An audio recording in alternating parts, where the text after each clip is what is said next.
Oke, selamat ketemu lagi teman-teman. Kali ini kita akan membahas tentang pajak pertambahan nilai.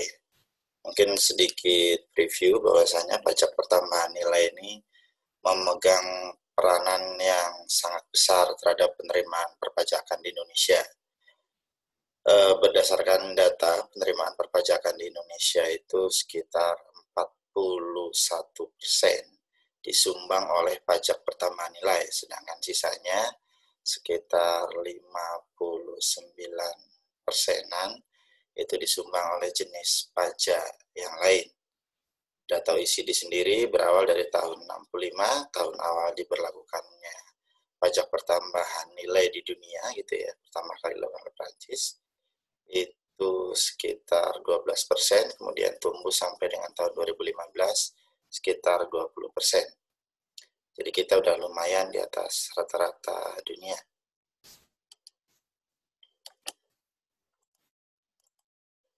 Oke, lanjut ke tahap berikutnya.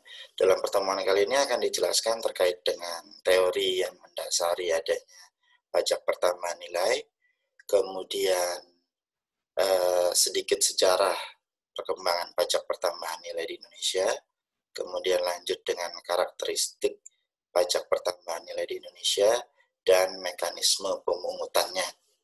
Kita lanjut ke yang pertama, terkait dengan teori pemungutan pajaknya. Menurut Pak Santoso Brotodiharjo, bahwasanya terdapat teori asas daya beli. Ini mendasarkan bahwasanya pajak dipungut atas dasar kepentingan masyarakat secara keseluruhan. Jadi hakikatnya yang dipungut pajak di sini adalah pajak atas daya beli masyarakat. Dan kemudian karena ini pajak, maka akan disalurkan lagi kepada masyarakat dalam bentuk pemeliharaan kesejahteraan masyarakat. Jadi ini sangat berbeda dengan pajak penghasilan, di mana atas penghasilan seorang, kalau ini atas daya beli, atas konsumsinya. Oke ya. Selanjutnya ada teori for Maxim dari Adam Smith gitu ya, yang memukakan bahwasanya ada asas equality, keseimbangan, bahwasanya kemampuan atas keadilan definisikan bahwa pemungutan pajak harus adil, tanpa memihak, dan tidak diskriminatif. Yang kedua, azas certainty, bahwasanya kepastian hukum. Dalam asas kepastian hukum ini, pajak yang dipungut harus berdasarkan undang-undang. Nggak boleh itu berdasarkan berdasarkan omongannya si A, si B, dan segala macam. Jadi harus berdasarkan undang-undang. Yang ketiga, asas convenience of payment. Pajak dipungut pada saat wajib pajak dalam saat yang baik, saat yang sedang bahagia. Kalau dalam pajak penghasilan, kapan sih saat yang berbahagia? Saat yang baik, saat dia memperoleh penghasilan. Kalau dalam pajak pertambahan nilai, kapan saat yang paling baik? Saat yang paling baiknya adalah saat dia memperoleh barang dan jasa, atau memanfaatkan barang dan jasa. Oke. Kemudian yang keduanya adalah asas efisiensi. Pemungutan pajak harus dilakukan seefisien mungkin. Biaya administrasi pemungutannya sedikit, tapi pajak yang dipungut menjadi lebih besar. Jadi harus efisien. Kemudian PPN ini merupakan pajak atas konsumsi. Konsumsi sendiri adalah kegiatan dalam rangka untuk mengurangi menghabiskan manfaatnya dari suatu benda atau suatu barang jasa dalam rangka pemenuhan kebutuhan dan kepuasan secara langsung. Bedanya dengan konsumen, kalau konsumen sendiri adalah orangnya, si pemakai barang atau jasa itu sendiri. Nah, konsumsi tadi selain untuk memenuhi kebutuhan atau kepuasan secara langsung, bisa juga dalam rangka apa? Menghabiskan masa manfaatnya, kegunaannya, bertahap demi bertahap. Jadi enggak langsung beli, langsung dimakan semuanya, enggak. Beli barang, dipakai, itu berarti apa? Dihabiskan kegunaannya secara bertahap. Ini ada sedikit rumus makronya, bahwasanya Y sama dengan C plus I. Ini semuanya sudah dikenakan pajak ya teman-teman. Bahwasanya Y itu adalah penghasilan, sudah dikenakan pajak penghasilan. Sedangkan I kalau dalam investasinya berupa tanah bangunan, sudah dikenakan dengan pajak bumi dan bangunan. Sedangkan C-nya berupa konsumsi. Nah, disinilah peran daripada pajak pertambahan nilai. Oke, pajak pertambahan nilai di dunia ini terdiri atas dua, yaitu pajak penjualan gitu ya, sales tax. Kemudian ada juga yang VAT menerapkannya. Secara PPN sendiri diperkenalkan pertama kali oleh Carl Friedrich von Siemens. Ini pengusaha dari Jerman yang galau gitu loh. Galaunya kenapa? Ketika dia membeli barang, maka dia sudah membayar pajak penjualan. Ketika dia menjual barang, maka ada pajak penjualan lagi. Jadi seolah-olah dalam satu barang ada dua pajak yang distorkan ke kas negara. Inilah dinamakan dengan double taxation. Menurut dia, ini nggak adil. Kenapa? Karena barangnya satu. Kenapa dikenakan pajak konsumsinya dua kali? Nah, konsep ini diterapkan pertama kali tahun 54 di Prancis gitu ya. Kemudian Jerman sendiri ternyata baru mengadopsinya itu sekitar tahun 68. Indonesia nggak terlalu lama juga mengadopsinya tahun 84, jadi nggak ketinggalan. Dalam sejarahnya PPN itu Indonesia udah lumayan gitu ya. Bukan, bahkan negara-negara yang lain masih banyak perdebatan. Nah, kita sudah memulai pajak pertambahan nilai sejak tahun 84. Ya memang relatif lebih mudah umurnya dibandingkan dengan pajak penghasilan yang sudah ratusan tahun. Oke, ini sedikit sejarah pajak tidak langsung. Ini saya skip aja, teman-teman bisa baca sendiri, antara lain pajak pembangunan, pajak peredaran, segala macam.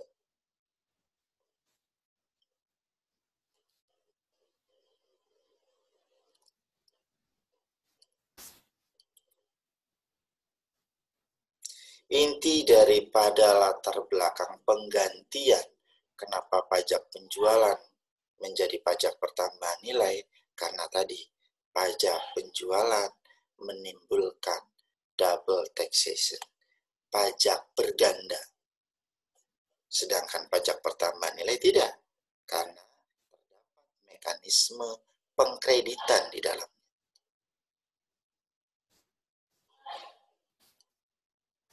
Nah, sehingga perbandingan daripada pajak pertambahan nilai, saya istilahkan dengan VAT dulu di sini, supaya agak berbeda dengan pajak penjualan. Bahwasanya persamaannya adalah sama-sama merupakan pajak tidak langsung atas konsumsi. Sedangkan perbedaannya adalah dalam pajak penjualan tidak ada mekanisme kreditan, sehingga terjadi pajak berganda atau cascading effect. Sedangkan pajak pertambahan nilai ada mekanisme pengkreditan, sehingga non-cascading effect.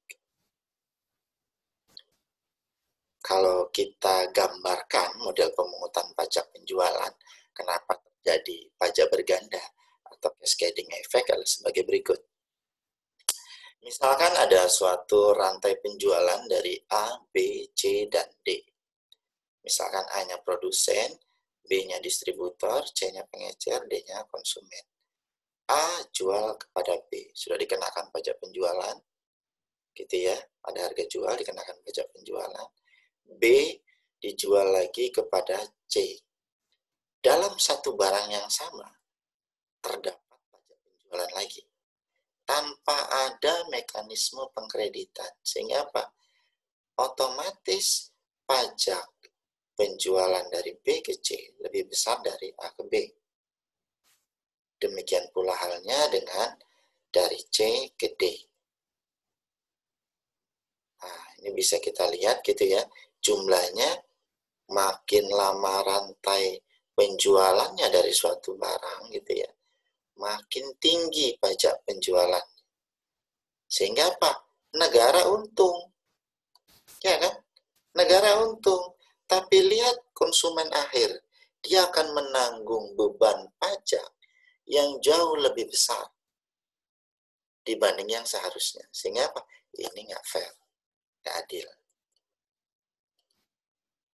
Sedangkan kalau kita lihat pajak pertambahan nilai gitu ya, misalkan ada pengepul, pabrikan, agen, dan pengecer.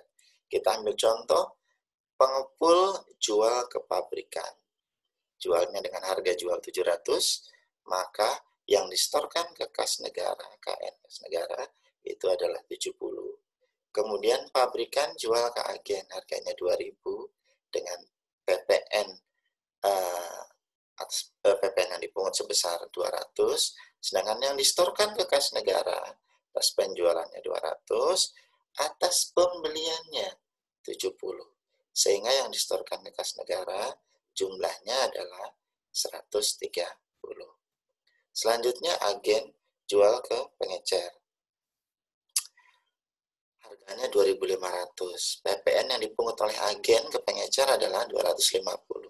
PPN yang distorkan oleh agen ke kas negara jumlahnya adalah 50. Berasal dari PPN atas penjualan 250 dikurangi PPN atas pembelian. Agen kan membeli dari pabrikan 2000, PPN-nya 200, sehingga 50. Kalau kita totalkan jumlah yang distorkan kas negara di sini 70 tambah 30 tambah 130, 200 tambah 50, 250. Sama dengan harga yang dijual dari agen ke pengecer, 2.500. PPN-nya 250. Jadi ini lebih fair gitu ya, dibandingkan dengan pajak penjualan.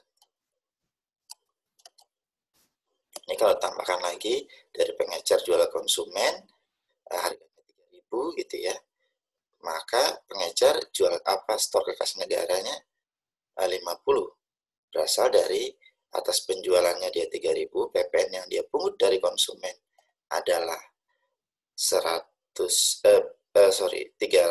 kemudian dikurangi dengan PPN masukan yang atas dia bayarkan ke agen sebesar 250. Total 300, sama dengan PPN yang dipungut oleh pengecer ke konsumen 300. Sehingga ini lebih fair. Sehingga kelebihan PPN adalah mencegah pajak berganda, netral dalam perdagangan dalam negeri dan luar negeri yang saya jelaskan tersendiri. Kemudian konsumen sebagai pemikul beban pajak tidak merasa dibebani. Definisi PPN ini saya sadur dari bukunya Pak Untung Soekarji, bahwasanya unsurnya adalah pajak atas konsumsi di dalam negeri. Ini terkandung prinsip destination principle, kemudian dihitung atas nilai tambah selisihnya tadi, distorkan kas negara, kemudian memisahkan kedudukan antara si pemikul beban pajak dan penanggung jawab penyetoran pajaknya. Karena ini merupakan pajak tidak langsung. Kemudian eksistensi dari objek pajak merupakan faktor dominan yang menimbulkan kewajiban pajak. Kenapa? Karena pajak pertambahan nilai merupakan pajak objektif. Lebih dominan ke objeknya ketimbang ke subjek. Kelemahan PPN ini biaya administrasi relatif tinggi. Kemudian dampaknya regresif, nanti saya jelasin. Kemudian rawan manipulasi atau penyelundupan, sehingga menuntut tingkat pengawasan yang lebih cermat dalam administrasi pajak. Alhamdulillah sekarang sudah dengan adanya e-faktur, tingkat pengawasannya sudah jauh lebih baik. Ini karakteristik pajak pertambahan nilai, saya skip pakai tabel aja, pakai seperti ini. Jadi karakteristik pajak pertambahan nilai di Indonesia, yang pertama adalah pajak objektif. Kemudian yang kedua, pajak tidak langsung. Yang ketiga adalah withholding tax. Kemudian selanjutnya adalah pengkreditan, ya, skema pengkreditan atau distorkan kas negaranya dengan cara metode indirect subtraction atau metode invoice atau credit method. Kemudian dia tidak kumulatif, jadi non-kumulatif. Kemudian multi-stage, setiap tahapan dikenakan PPN. Yurisdiksi pemajakannya, jadi berbeda dengan yurisdiksi pemajakan pajak penghasilan. Kalau dalam PPN, yurisdiksinya di sini adalah destination principal, jadi bukan source, bukan apalagi resident gitu ya, atau nationality, bukan, tapi destination principal. Tarifnya ini tarif tunggal yang berlaku di Indonesia. Kemudian pengkreditan terkait dengan barang modalnya, dia menggunakan consumption type VAT. Oke, kita masuk ke pajak subjektif, pajak objektif dulu. Bahwasanya di sini pajak objektif adalah PPN dikenakan berdasarkan kondisi objeknya, tidak bergantung kepada subjek. Jadi mau si A, si B. Si A masih mahasiswa, uangnya masih dari orang tuanya di kampung.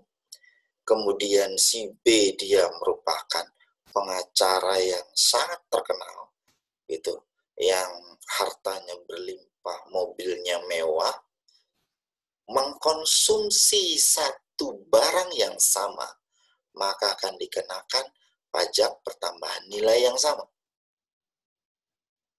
A, belum nikah, nggak punya penghasilan, dapatnya dari orang tua. Sama-sama dia beli HP, harganya misalkan 4 juta. PPN-nya 400.000. Si B tadi orang kaya, beli HP juga 4 juta, tapi nanti untuk pembantunya. Sama-sama PPN-nya 400.000. Nggak bisa kemudian si A, oh karena dia masih mahasiswa, PPN-nya jadi lebih kurang. Si B karena dia orang kaya, PPN-nya jadi lebih tinggi. Enggak. Kondisi subjek tidak ikut menentukan. Si B tadi apa? Anaknya 10 terserah. Anaknya 5 terserah. Jadi kondisi subjek tidak ikut menentukan. Demikian pula halnya kalau misalkan badan usaha. Bagaimana? Kalau misalkan bentuknya PT, CV, yayasan, koperasi, firma, BUT, pemerintah, semuanya sama ketika mengkonsumsi barang atau jasa yang sama. Memang hal ini akan menimbulkan dampak regresif. Semakin tinggi kemampuan konsumen, maka semakin rendah beban pajak yang dipikul. Dan semakin rendah kemampuan konsumen, maka semakin berat beban pajak yang dipikul. Ya. Sehingga apa? Untuk sedikit menguranginya, kalau menghilangkan agak susah, untuk sedikit menguranginya, maka ada barang-barang tertentu yang dikategorikan mewah akan dikenakan pajak tambahan selain PPN. Jadi PPN-nya yes kena, kemudian juga ditambah pajak penjualan barang mewah. Oke, kemudian kita masuk ke dalam PPN adalah pajak tidak langsung. Di sini saya ambil ada 3 pihak, ada penjual, ada negara, ada pembeli. Kita misalkan saja penjual dia jual barang ke pembeli. Maka pembeli akan membayar harga barang ke si penjual plus PPN-nya. Selanjutnya, penjual akan menyetorkan ke kas negara si PPN tersebut. Dalam hal ini kita bisa lihat bahwasanya di sini pembeli berlaku sebagai pemikul beban PPN, destinatarisnya, atau lebih dikenal dengan istilah subjek pajaknya. Sedangkan si penanggung jawabnya di sini adalah penjual. Dialah yang diserai tanggung jawab untuk memungut PPN, untuk mengadministrasikan PPN, untuk menyetorkan ke kas negara, untuk melaporkan kepada negara. Oke ya, teman-teman ya. Sehingga dalam hal pembeli sudah membayar harga barang dan PPN-nya kepada penjual, sama halnya dengan pembeli sudah menyetorkan PPN ke kas negara. Selesai. Bagaimana kalau penjual tidak memungut PPN dari pembeli? Maka merupakan tanggung jawab penjual. Kenapa? Karena yang dibebani wewenang dan tanggung jawab di sini adalah si penjual, bukan pembeli. Jadi salahnya penjual. Kenapa Anda tidak mungut? Pembeli nggak salah. Makanya yang akan dikejar oleh negara adalah si penanggung jawabnya. Dalam hal ini penjual, bukan pembeli. Oke, kita lihat juga di sini skema withholding tax-nya PPN. Tadi kan penjual jual barang kepada pembeli. Pembeli store PPN kepada penjual. Di sini pembelinya berarti menjadi subjek dari si PPN itu sendiri. Kemudian penanggung jawabnya adalah si penjual. Karena si penjual ini sudah dianugerahi tanggung jawab untuk memungut PPN, maka dalam istilah pajak dia dikenal dengan withholding agent. Ya kan? Agen untuk memungut. Atau kita kenal dengan subjek pemungut. Dalam istilah perpajakan, undang-undang gitu ya, dikenal dengan istilah wajib pajak. Nah, wajib pajak sendiri yang memungut PPN dalam undang-undang PPN dikenal dengan istilah PKP atau pengusaha kena pajak. Wajib pajak itu kalau kita lihat terdiri dari 3. Yang pertama siapa? Subjek pajak PPH. Ya. Yang kedua pemotong PPH dan pemungut PPH. Yang ketiga adalah pemungut PPN. Jadi 3 hal inilah yang berisikan wajib pajak. Metode penyetoran ke kas negaranya menggunakan indirect subtraction method. Jadi metode penghitungan PPN store kas negara dengan cara mengurangkan. Jadi yang dikurangkan di sini adalah pajak. Pajak atas penyerahan dikurangkan dengan pajak atas perolehan. Mungkin bahasa sederhananya teman-teman, pajak atas penjualan dikurangkan dengan pajak atas perolehan. Jadi pajak dikurangi pajak. Ada 3 metode sebenarnya. Yang pertama adalah subtraction method, metode pengurangan langsung, yaitu mengalihkan tarif PPN dengan selisih harga jual dan harga beli. Jadi di sini harga jualnya berapa, dikurangi harga belinya, dikalikan tarif PPN.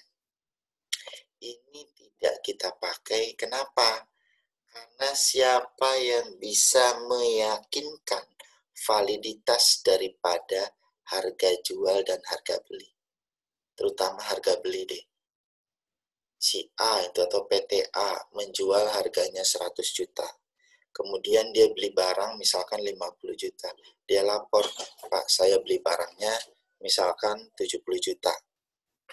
Maka selisihnya kan akan menjadi 30 juta. Padahal kita tahu tadi misalkan 50 juta. Nah, jadi ada perbedaan di situ. Tidak ada tingkat validitasnya, kemudian tingkat kehandalannya, reliabilitas dari si harga beli menjadi dipertanyakan. Karena kita belum punya cara yang valid untuk mengukurnya. Kemudian yang kedua adalah indirect subtraction method. Jadi metode pengurangan tidak langsung. Jadi mengurangkan PPN atas penyerahan. Dalam ini penjualan, nanti bahasa ke depan kita pakai istilahnya penyerahan teman-teman. Kemudian dengan PPN atas perolehan, pembelian. Jadi PPN yang disetorkan kas negara adalah PPN atas penyerahan atau penjualan dikurangi PPN atas perolehan atau pembelian. Di sini kita sandingkan PPN dengan PPN-nya. Jadi di sini kita lebih yakin. Kalau misalkan dia beli barangnya tadi 50 juta, maka akan dibuktikan dengan adanya faktur pajak senilai PPN-nya 5 juta. Jadi dia tidak bisa mengatakan, saya beli barangnya 70 juta. Loh, buktinya PPN Anda hanya 5 juta. Berarti harga barangnya 50 juta. Nah, kita pakainya indirect subtraction karena lebih merasa diyakini. Jadi fokusnya nanti adalah ke dokumentasi PPN-nya.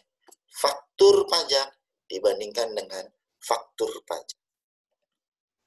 Jadi dokumen pemungutan PPN-nya namanya faktur pajak. Itulah pula kenapa indirect subtraction method dikenal juga dengan istilah credit method. Dikenal juga dengan istilah invoice method, jadi metode faktur. Yang terakhir adalah addition method, metode penghitungan nilai tambah. Jadi mengalihkan tarif PPN dengan hasil penjumlahan unsur-unsur nilai tambah. Jadi nilai tambahnya berapa dikalikan 10%. Kalau kita lihat di sini, kalau subtraction tadi udah jelas, sudah digambarkan, indirect juga udah jelas, sudah digambarkan. Nah, kalau addition, berapa unsur-unsur nilai tambahnya? Dirinci dulu semuanya. Jadi bayangkan teman-teman, tadi aja yang subtraction method, harga beli aja kita nggak bisa meyakini kehandalan. Baru satu faktor beban. Ya kan? Faktor dari HPP. Dari mana kita bisa meyakini beban-beban yang lain di situ? Penyusutan, bunga, sewa, gaji, upah, manajemen, dan profit yang diinginkan. Jadi ini sangat-sangat sangat-sangat rawan, sangat-sangat rentan. Maka kita lebih memilih ke indirect subtraction method atau namanya invoice method atau credit method. Lanjut ke karakteristik PPN. Sini karakteristik PPN selanjutnya adalah multi-stage. Simpel saja, dalam semua rantai produksi, bahkan sampai dengan rantai penjualan ke konsumen akhir, semuanya dikenakan PPN. Tapi tenang, tidak menimbulkan pajak berganda, karena tadi metodenya adalah pengkreditan. Sehingga tidak terjadi kumulatif atau non-kumulatif. Nah, ini kita bisa sandingkan antara pajak penjualan yang kumulatif dan pajak pertambahan nilai yang non-kumulatif. Kalau kita lihat di sini, teman-teman ya, di sini baru 1, 2, 3, 4 rantai penjualan saja dari misalkan pajak penjualan tarif 10%, maka beban dari konsumen akhir adalah 28% sejatinya. Sedangkan kalau kita lihat pajak pertambahan nilai, beban dari konsumen akhir tetap terjaga di angka 10%. Jadi ini lebih fair gitu ya.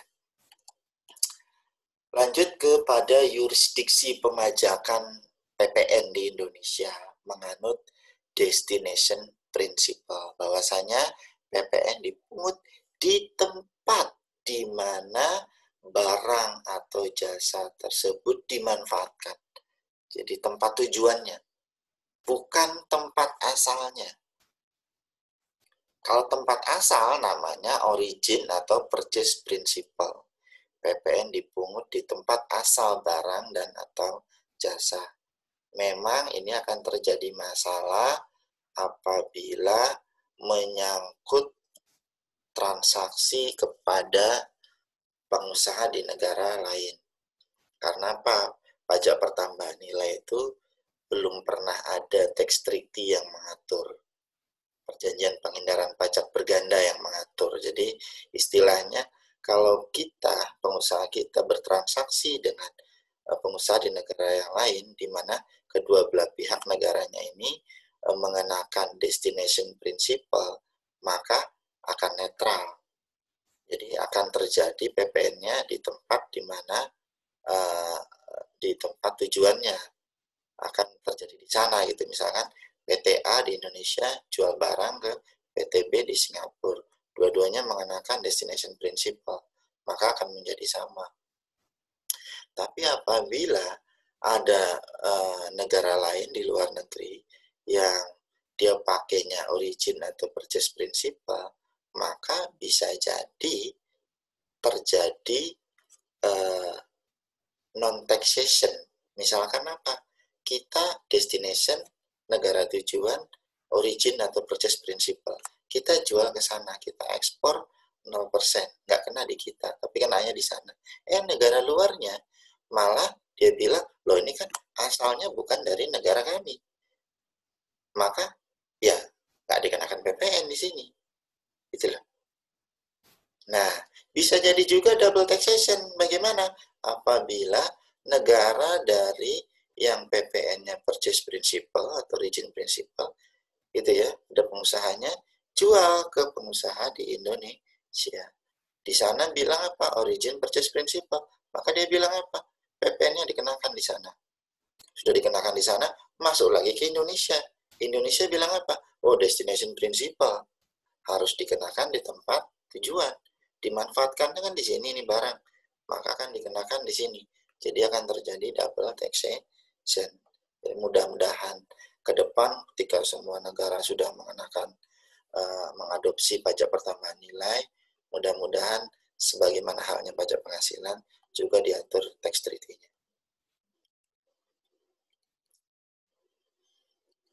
Ini destination principle mengandung makna bahwasanya dalam hal menyangkut arus lintas batas, tempat konsumsi atau pemanfaatan merupakan faktor dominan menimbulkan utang pajak, sehingga impor dikenakan PPN. Bagaimana kalau ekspor? Maka ekspor PPN akan dikenakan di negara tujuan. Indonesia dalam hal ini untuk ketentuan ekspornya kan mengenakan 0%. Yang kemudian selanjutnya adalah single rate, tarif tunggal. Kita tarif tunggal 10%.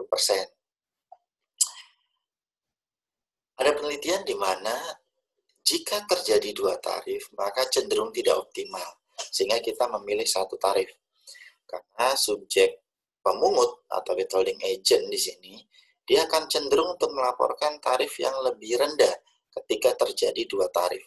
Bisa jadi dia ada memungut tarif yang tertinggi, tapi kemudian dia store ke kas negaranya tarif yang lebih rendah. Jadi ini malah kurang optimal gitu ya teman-teman. Lanjut, kemudian pengkreditan barang modal kita menggunakan consumption type VAT. Jadi teman-teman, terkait dengan pengkreditan persediaan, apabila ada perusahaan membeli persediaan, maka tidak ada ketentuannya. Dalam artian apa?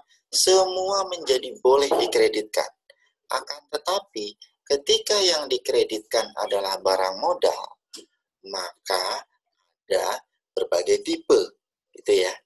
Yang pertama, consumption type VAT. Ini yang diadopsi oleh Indonesia. Bahwasanya kita ngomongin barang modal dulu teman-teman ya. Barang modal di sini adalah barang berwujud dengan masa manfaat lebih dari 12 bulan dan tidak untuk diperjualbelikan. Berarti di sini mungkin kalau kita lihat ke akuntansi, barang berwujud tidak untuk diperjualbelikan masa manfaatnya lebih dari 12 bulan. Berarti ini adalah aset tetap. Kalau barang berwujud masa manfaat kurang dari 12 bulan tidak untuk diperjualbelikan, apa contohnya kira-kira? Ya, perlengkapan. Berwujud tidak untuk diperjualbelikan, masa manfaatnya kurang dari 12 bulan. Gitu ya. Oke, kita lanjut. Semua pembelian terkait dengan barang modal diperbolehkan untuk dikreditkan, untuk dikurangkan. Ini akan menghindari pajak berganda atas barang modal, sehingga pengusaha dapat meremajakan barang modalnya. Kenapa? Karena ada tambahan cash flow. Dia beli dia langsung kreditin PPN-nya. Jadi ketika misalkan apa? Dia beli mesin 10 miliar, dia akan bayar 11 miliar. Dia langsung kreditin 1 miliarnya, tambahan cash flow kan. Nah, gitu lah. Sehingga apa? Yang 1 miliarnya tadi mungkin dia bisa untuk beli barang yang lain, segala macam. Tipe pengkreditan PPN atas barang modal di dunia sendiri, di dunia ada 3 jenis. Yang pertama adalah consumption type VAT tadi, boleh dikurangkan ya, terkait dengan barang modal. Kemudian yang kedua adalah net income type VAT, pembelian barang modal hanya dikurangkan sebesar persentase penyusutannya saja. Dan itu tinggal lihat persentase penyusutan yang digunakan di PPh badannya, di pembukuannya. Kemudian yang terakhir adalah gross product type VAT, bahwasanya sama sekali tidak boleh dikurangkan. Jadi dia saklek. Dia hanya menganggap bahwasanya yang boleh dikurangkan hanya atas persediaan. Barang modal sama sekali tidak boleh dikurangkan. Nah, kita enggak. Kita pakainya consumption type. Jadi boleh dikurangkan seluruhnya sekaligus. Ini dasar hukum kita. Jadi yang pertama kali itu adalah Undang-Undang Nomor 8 tahun 83. Kemudian lanjut Undang-Undang Nomor 11 tahun 94, Undang-Undang Nomor 18 tahun 2000, dan Undang-Undang Nomor 42 tahun 2009. Yang masih berlaku sampai dengan sekarang.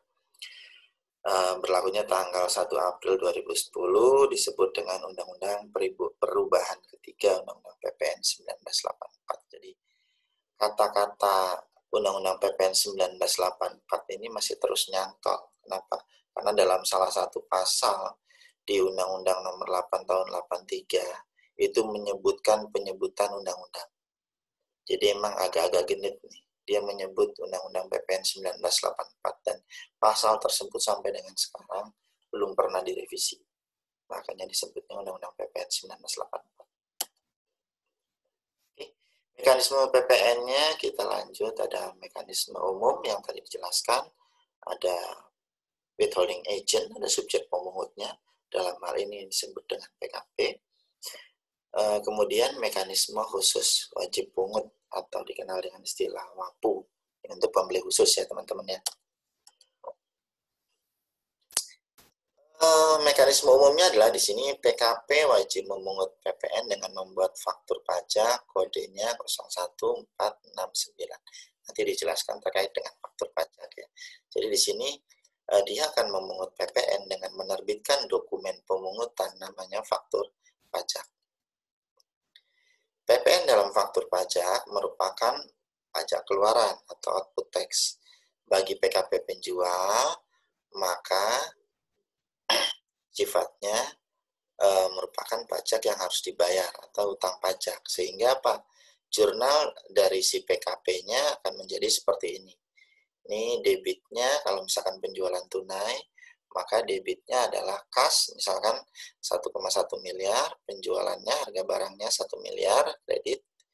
Kemudian kredit selanjutnya adalah utang pajak. Dalam hal ini pajak pertambahan nilai 0,1 miliar. Selanjutnya, PPN yang 0,1 miliar tersebut yang dipungut kepada pembeli harus distorkan kepada kas negara gitu ya, di akhir bulan berikutnya. Bagaimana kalau mekanisme khusus? Mekanisme khusus sebenarnya di sini faktur pajaknya walaupun pemungutnya adalah si WAPU, tapi faktur pajaknya tetap yang menerbitkan adalah PKP. Karena si WAPU tidak bisa menerbitkan faktur pajak. Jadi faktur pajaknya tetap yang menerbitkan adalah PKP. Tapi si PKP dia tidak memungut PPN. Dia hanya menjalankan administrasinya dengan cara menerbitkan faktur pajak kode 02 atau 03. Jadi pemungutannya akan dilakukan oleh si WAPU. Dalam hal ini pembeli khusus. Nanti kan pemerintah akan mengatur siapa sih si pemungutnya. Jika pembeli berstatus pemungut PPN atau pembeli khusus atau si WAPU, maka PPN akan distor langsung ke kas negara oleh pemungut tersebut.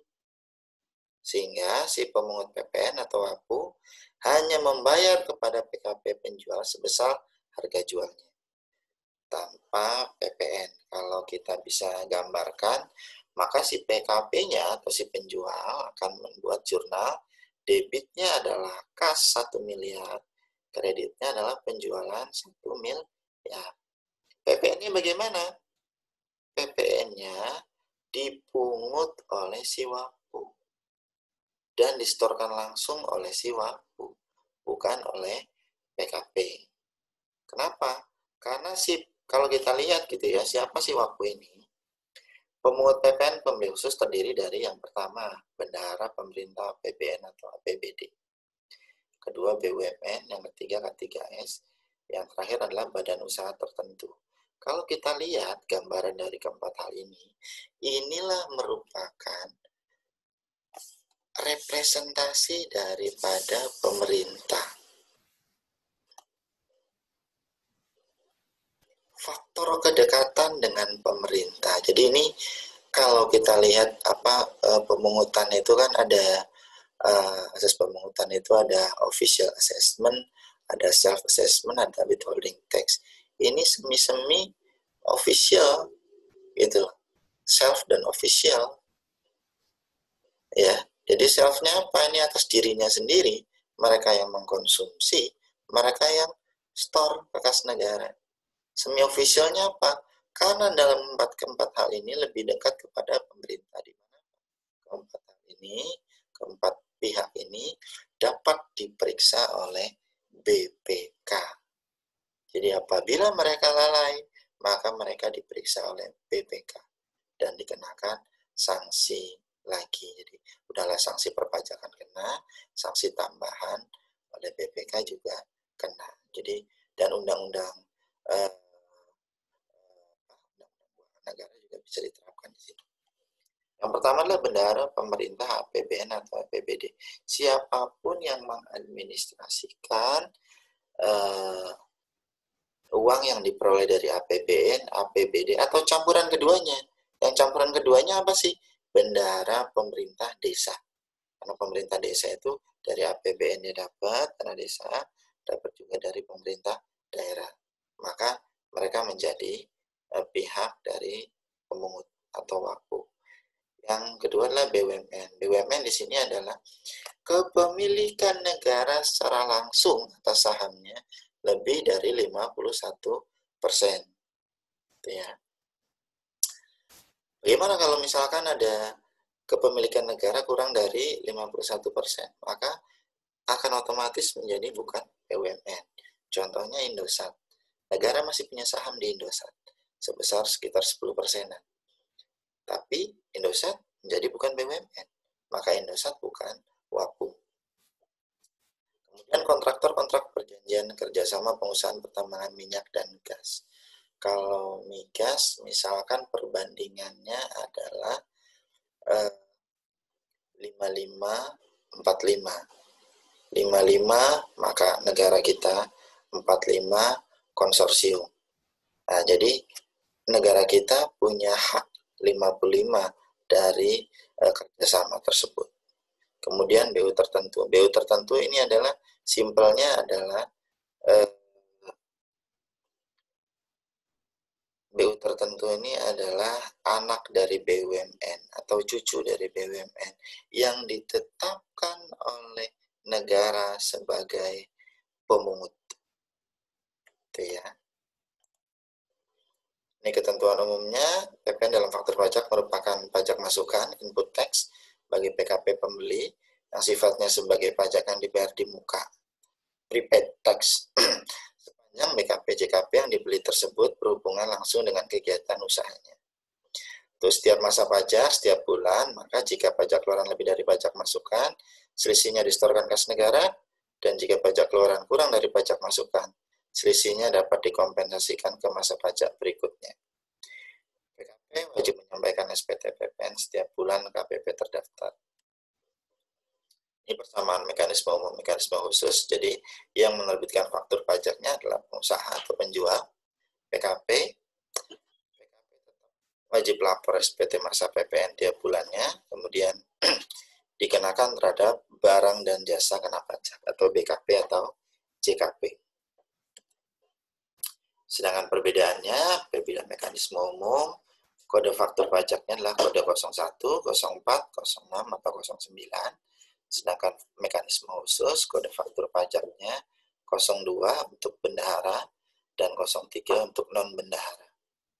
Pihak yang memungutnya dan menyetorkan ppn kas negara adalah penjual PKP untuk mekanisme umum, sedangkan mekanisme khusus pihak yang memungut dan setor kas negara adalah si pembeli khusus atau WAPU.